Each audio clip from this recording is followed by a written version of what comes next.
네, 오늘 첫 번째로 살펴볼 기업 휠라홀딩스입니다. 휠라홀딩스는 1991년 7월에 설립돼서 같은 해 8월 외국인 투자 기업으로 등록됐습니다. 2005년에는 휠라 글로벌 그룹으로부터 독립해서 2007년 상표권 및 사업권을 인수해 전 세계 라이센싱을 통한 영업을 하면서 로열티를 지급받고 있습니다. 2010년에 유가 증권시장에 상장했고요. 2020년에 물적 분할을 통해서 휠라 홀딩스로 사명을 변경하고 지주회사로 전환했습니다. 주요 사업은 섬유 제품, 의복, 신발, 가죽 제품 및 골프 장비 등 제조, 판매, 도소매, 수출입입니다. 휠라홀딩스는 패션 사업을 중심으로 사업을 전개 중인데요. 이 휠라와 어쿠시네트 두 브랜드를 사업의 근간으로 해서 휠라 언더웨어, 휠라 키즈, 휠라 골프 등의 브랜드를 보유하고 있습니다. 매출 포지션은 휠라 부분 33.4%, 어쿠시네트 부분 66.6%로 구분됩니다. 실적도 한번 살펴볼게요. 2021년 연결 기준 매출액은 3조 7,939억 원, 영업이익 4,916억 원, 당기순이익 3,494억 원을 기록했습니다. 매출액은 전년 동기 대비 21.3% 증가했고요. 영업이익은 44.1% 증가했으며 당기순이익 역시 76.7% 증가하면서 코로나19 상황에도 불구하고 호실적을 기록했습니다. 네, 이렇게 휠라홀딩스 기업 정보 살펴봤고요. 대표님, 어떤 공시 확인해 볼까요? 네, 휠라홀딩스 2021년도 잠정 실적 발표를 했는데 상당한 이 코로나19 상황임에도 불구하고 호실적을 좀 기록했는데 바로 어제였습니다. 그래서 이에 따른 장래 사업 그리고 경영 계획에 대한 공정 공시가 있었는데 내용을 살펴보도록 하겠습니다. 네. 휠라홀딩스 장래 사업 경영 계획에 대한 공정 공시입니다. 휠라 5개년 전략에 따른 위닝 투게더를 발표를 했는데요. 목적입니다. 장기적이고 지속적인 관점에서 브랜드의 기업의 성장을 추구하겠다. 내용을 좀 더 보도록 하겠습니다. 휠라 5개년 전략의 3개의 축은요.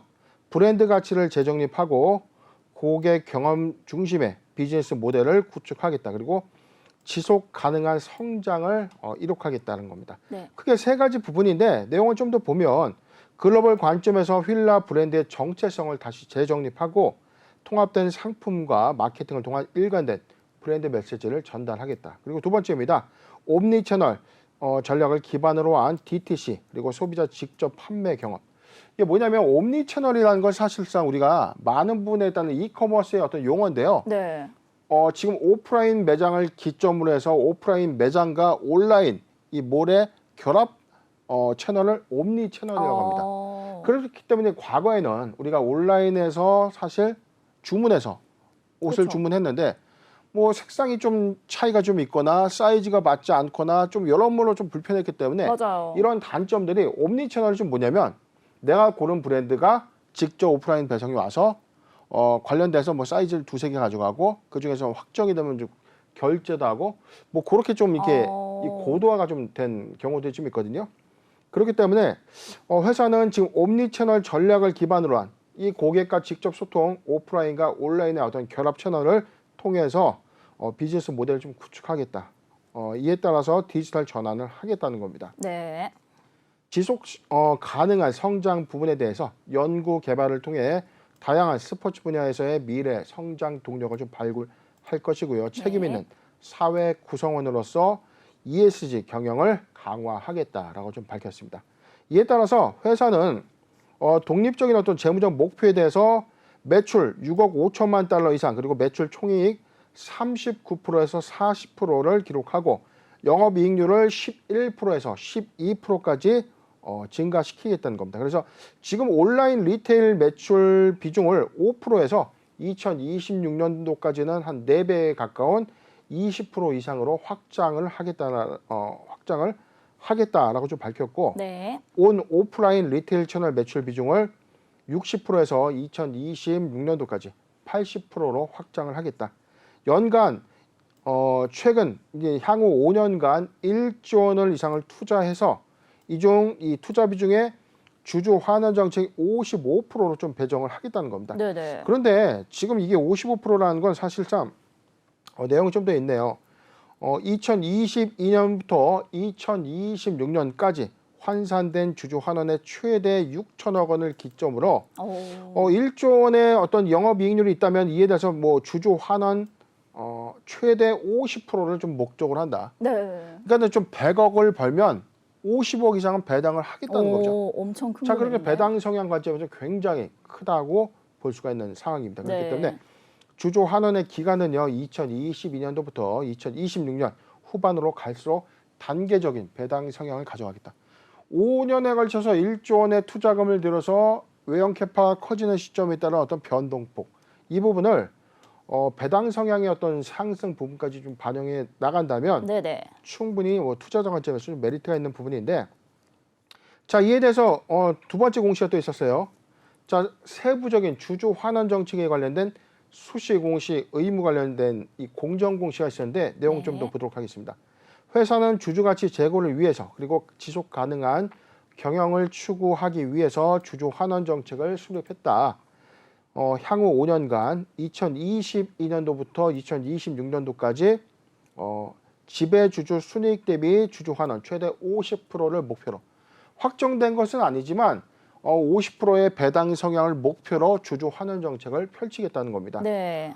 환원의 방법은요, 현금 배당입니다. 5개년 전략이 자리 잡는 주주 환원 기간 동안에 후반으로 갈수록 배당 성향을 점진적으로 좀 상향하겠다. 그리고 배당금 총액은 2021년도 3년도 결산 배당 성향의 24.3%, 2021년도 기점에서는 24.3%의 배당 성향을 갖고 있는데 네. 점진적으로 좀 증가시킨다는 뜻이고요. 목표 실적 달성 여부에 따라서 특별한 배당도 검토를 할 것이다. 그리고 외부 환경 변화에 따라서 필요하다고 판단되는 경우 자기 주식을 취득하겠다는 겁니다. 오. 이게 주주의 환원 정책, 우리가 알아봤었죠. 무상증자가 있었고요. 자기 주식의 취득, 자사주의 소각, 그리고 배당 성향을 좀 강화시키는 이런 움직임들이 대표적인 어떤 주주 환원 정책의 일환인데, 그렇죠. 지금 회사는 배당의 어떤 성향별로 50%까지 점진적으로 좀 확장을 하면서 특별한 경우 또는 타당한 경우에는 자기 주식 취득을 통해서 주주 환원 정책을 수립하겠다라고 밝히는 공시가 되겠습니다. 네, 이 휠라 공시 살펴봤고요.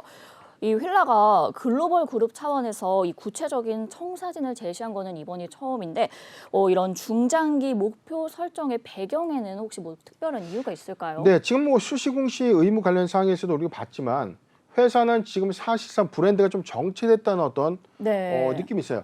2020년도를 기점으로 본다면 휠라 브랜드가 제가 정확하게 좀 기억났던 부분들은 제 학창 시절, 네.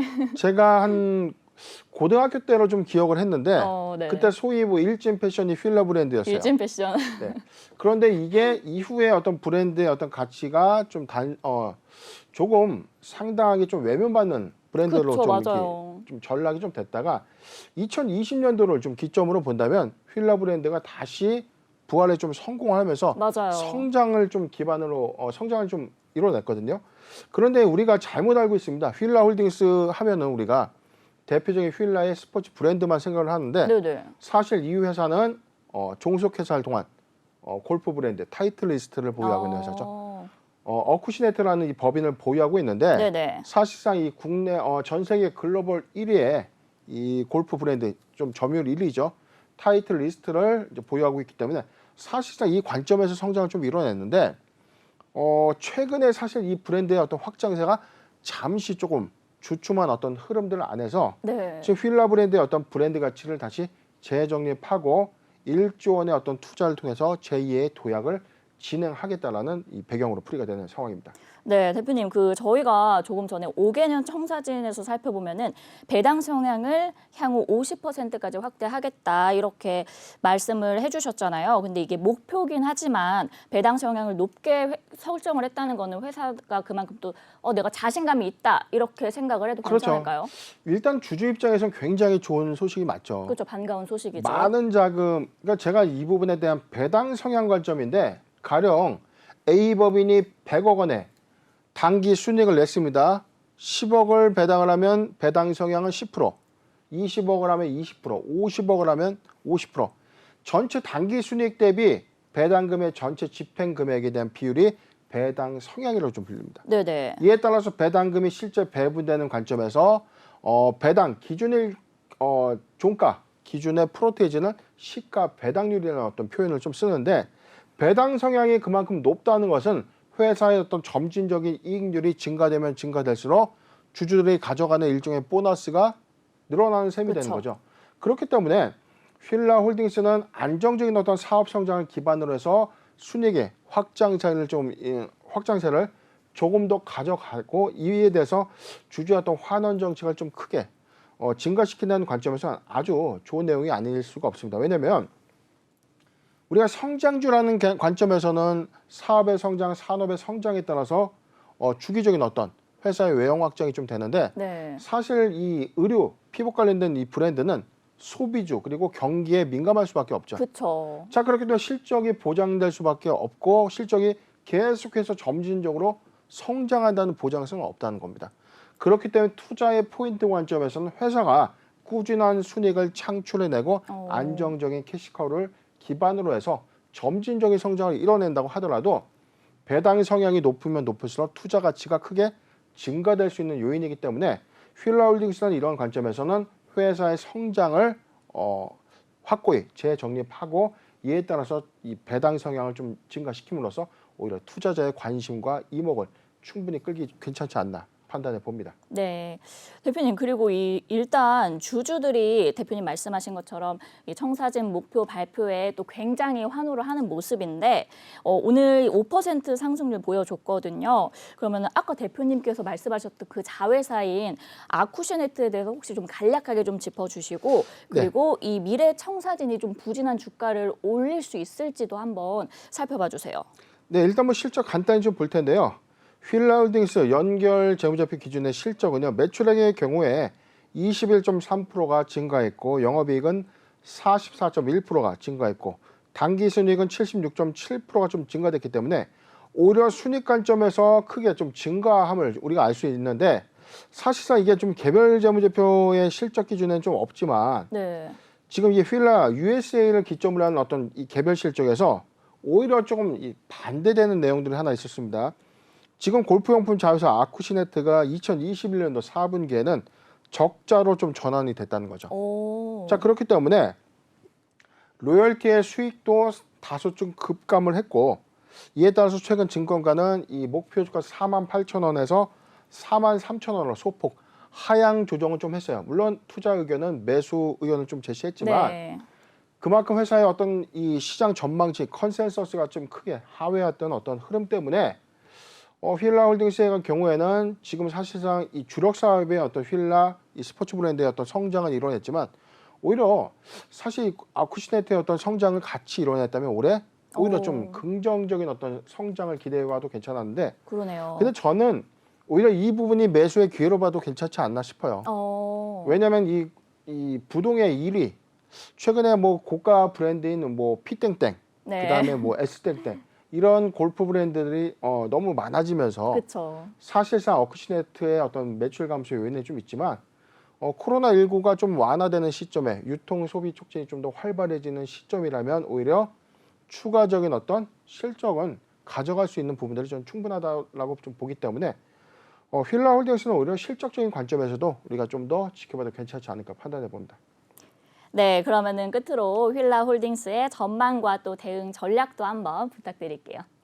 네, 지금 일봉선 차트를 보면 오늘 대표적인 주주환원 정책에 대한 어떤 이란 발표로 인해서 7.01% 상승한 34,350원에 조금 주가 흐름을 좀 기록하고 있는데 일단 시장은 환호를 했다는 거예요. 왜냐하면 대표적인 어떤 배당 성향의 어떤 증가는 회사의 장기적, 중기적 목표의 어떤 수익 관점에서는 메리트가 있다. 그런데 지금 주가의 상황을 보면은 2021년도를 기점으로 일본 기준에서는 지금 주가의 어떤 저점 영역대는 4만 원대로 보여지고 그다음에 최근 2020년도를 기점으로 한 주가의 어떤 저점 영역대는 자 22,000원 구간까지 좀 본다면 지금 소위 말하는 주가의 어떤 흐름들은 바닥권을 횡보하고 난 이후에 주가가 오히려 지금 상승하는 어떤 흐름을 좀 보여줬었죠. 네. 28,000원까지 지난달 1월의 경우에는 증시 변동성이 좀 큰 그렇죠. 그런 구간을 좀 감안하더라도 지금 지정학적 리스크가 부각됐던 시점에 오히려 휠라 홀딩스의 경우에는 오히려 탄탄한 어떤 지수의 흐름을 좀 보여줬기 때문에 자, 이 구간을 탄탄하게 지지했다라고 볼 수 있습니다. 자, 3만 원대는 강하게 좀 지지했다라고 좀 보여지는 대목인데 네. 자, 매수하기 좋은 구간, 회사의 장기적 성장 관점에 배당 성향 관점에서도 충분히 메리트 있는 구간은 맞다. 저는 이렇게 봤습니다. 매수하기 가장 좋은 구간, 지금 도래 구간 관점에서는 2만 8천 원에서 네. 2만 8천 원에서 3만 1천 원 구간, 2만 8천 원에서 3만 1천 원 구간은 포트 비중 10%의 분할 매수 의견을 좀 제시해 드리고요. 네네. 지금 단기 급등 구간에 좀 돌입은 했지만 지금도 매수하기 좀 좋은 구간은 3만 1천 원, 3만 1천 원에서 3만 3천 원, 3만 1천 원에서 3만 3천 원 구간은 네. 단기 포트 가능 구간 포트 비중 5%의 분할 매수 의견을 제시해 드리겠습니다. 네, 휠라 홀딩스 매수하기 좋은 구간 28,000원에서 31,000원, 포트 비중 10% 분할 매수 의견 주셨고요. 단기 포트 가능한 구간 31,000원에서 33,000원, 5% 포트 비중 말씀 주셨습니다.